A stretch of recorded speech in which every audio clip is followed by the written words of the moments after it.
Hi guys, welcome to our channel think and comments. இன்றைக்கி நம்ம எதை பற்றி பார்க்க போகிறோம் அப்படின்னா, என்னோடய ஆஃபீஸ் மேட் ஒரு கொஷின் கேட்டிருந்தார்.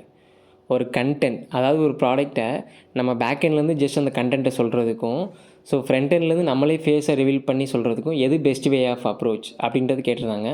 இது ஒரு நல்ல கொஷின் தான். இதுக்கான ஆன்சர் நான் வீடியோவில் சொல்கிறேன். அவரை பார்த்து தெரிஞ்சுக்கிட்டும், நீங்களும் பார்த்துக்கோங்க. மறக்காம நம்ம பேஜை ஃபாலோ பண்ணிக்கோங்க. ஒரு கண்டென்ட், அதாவது ஒரு ப்ராடக்ட்டை பேக் எண்ட்லேருந்து நம்ம செல் பண்ணுறதுக்கும் நம்ம சொல்கிறதுக்கும், ஸோ நம்ம அந்த விஷயத்த சொல்கிறோம். அதே கண்டென்ட் நல்லா இருந்துச்சுன்னா வேறு ஒருத்தவங்க சொன்னாங்கன்னா அந்த கண்டென்ட், அதாவது அந்த ப்ராடக்ட் தான் ரீச் ஆகும்.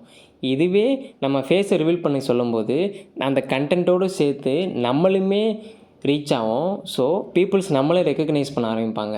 ஃபார் எக்ஸாம்பிள், நம்ம ஒரு இன்டர்வியூ பண்ணாலும் சரி, இல்லை வேறு ஒரு பேஜில் நம்ம அதை பேசினாலும் சரி, ஸோ இவர் இந்த விஷயத்தை நல்லா பண்ணுவார், ஸோ இவர் இந்த ப்ராடக்ட் நல்லா இது பண்ணுவார்னு உங்களுக்கு ஒரு பிராண்டு கிடைக்கும். நீங்களே ஒரு பிராண்ட் ஆவீங்க. ஸோ இது மார்க்கெட்டிங்கில் இது ஒரு நல்ல ஸ்ட்ராட்டஜி.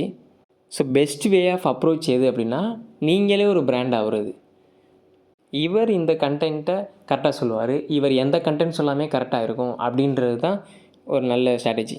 ஸோ நான் ஏன் பேக் எண்ட்லேருந்து வாய்ஸ் ஓவர் கொடுக்குறேன்னா, it's just a part time. Maybe full டைமாக பண்ணும்போது நானுமே ஃபேஸ் ரிவீல் பண்ணி தான் சொல்ல போகிறேன். உங்களுக்கு இந்த வீடியோ பிடிச்சிருந்தா மறக்காமல் லைக் அண்ட் கமெண்ட் பண்ணுங்கள். உங்கள் ஒப்பீனியனுமே உங்கள் ஃப்ரெண்ட்ஸுக்கு ஷேர் பண்ணி இந்த விஷயம் கரெக்டாக இல்லையாங்கிறத கேளுங்க. ஃபார் மோர் இன்ட்ரெஸ்டிங் அப்டேட்ஸ் நம்ம பேஜை ஃபாலோ பண்ணிக்கோங்க. தேங்க்யூ.